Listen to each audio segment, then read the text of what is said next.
10 तक गिनूंगा। राम लिखते ही, पढ़ते ही, सुनते ही, देखते ही या दिखते ही मन में जो पहला विचार आता है उसे बांध कर रखिए। पूछूंगा 1 2 3 4 5 6 7 8 9 9 9 हाथ काट कर रख दूंगा ये नाम समझ आ जाए तो। कितनी दिक्कत होगी पता है राम समझ आ जाए तो। भाई राम राम तो कह लोगे पर राम सा दुख भी सहना होगा। पहली चुनौती ये होगी कि मर्यादा में रहना होगा। और मर्यादा में रहना मतलब कुछ खास नहीं कर जाना है, बस त्याग को गले लगाना है और अहंकार जलाना है। अब अपने राम लला के खातिर इतना ना कर पाओगे और शबरी का जूठा खाओगे तो पुरुषोत्तम कहलाओगे। काम क्रोध के भीतर रहकर तुमको शीतल बनना होगा। बुद्ध भी जिसकी इच्छाओं में बैठे वैसा पीपल बनना होगा ये सब कुछ, और वो भी शून्य में रहकर प्यारे। तब ही तुमको पता चलेगा कि कितने अद्भुत राम हमारे। सोच रहे हो कौन हूं मैं? चलो बता ही देता हूं। तुमने ही तो नाम दिया था मैं पागल कहलाता हूं।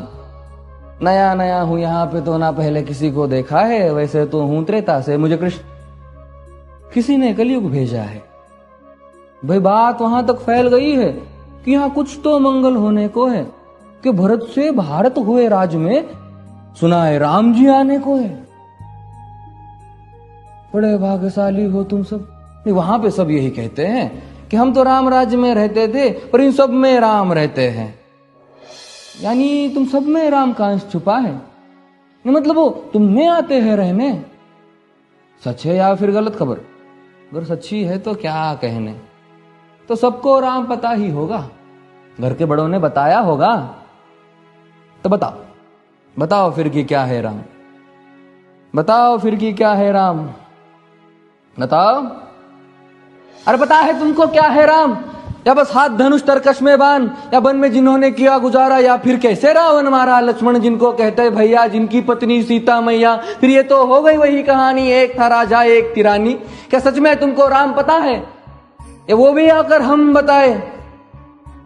बड़े दिनों से हूं यहां पर, सब कुछ देख रहा हूं कब से। प्रभु से मिलने आया था मैं, उन्हें छोड़कर मिला हूं सबसे। एक बात कहूं अगर बुरा ना मानो, नहीं तुम तुरंत ही क्रोधित हो जाते हो। पूरी बात तो सुनते भी नहीं, सीधे घर पर आ जाते हो।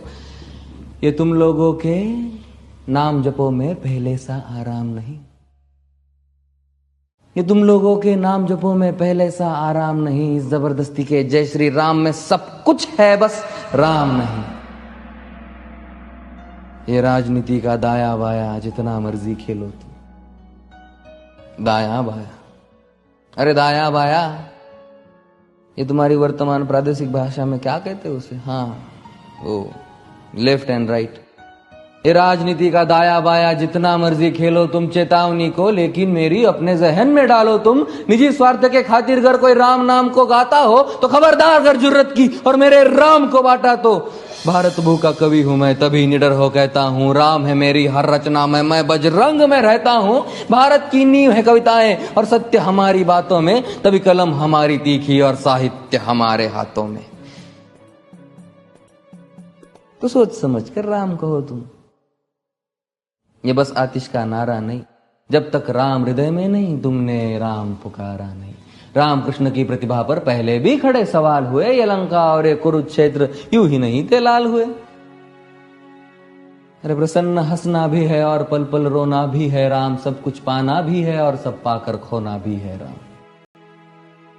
ब्रह्मा जी के कुल से होकर जो जंगल में सोए हो, जो अपनी जीत का हर्ष छोड़ रावण की मौत पे रोए हो। शिव जी जिनकी सेवा खातिर मारुत रूप में आ जाए। शेष नाग खुद लक्ष्मण बनकर जिनके रक्षक हो जाए। और तुम लोभ क्रोध अहंकार छल कपट सीने से लगा कर सो जाओगे तो कैसे भक्त बनोगे उनके, कैसे राम समझ पाओगे? अघोर क्या है पता नहीं और शिव जी का वरदान चाहिए। ब्रह्मचर्य का इल्म नहीं, इन्हें भक्त स्वरूप हनुमान चाहिए। भगवा क्या है पता, लहराना सबको होता है पर भगवा क्या है वो जाने जो भगवा ओढ़ के सोता है। राम से मिलना, राम से मिलना, राम से मिलना है ना तुमको? निश्चित मंदिर जाना होगा पर उससे पहले भीतर जा संग अपने राम को लाना होगा। जय सिया राम। और हाँ, अवधपुरी का उत्सव है, कोई कसर नहीं, सब खूब मनाना। मेरे प्रभु है आने वाले, रथ को उनके खूब सजाना। वो द्वापर में कोई राह तक है, मुझे उनको लेने जाना है। चलिए तो फिर मिलते हैं, हमें भी अयोध्या आना है। जय सिया राम। फिर से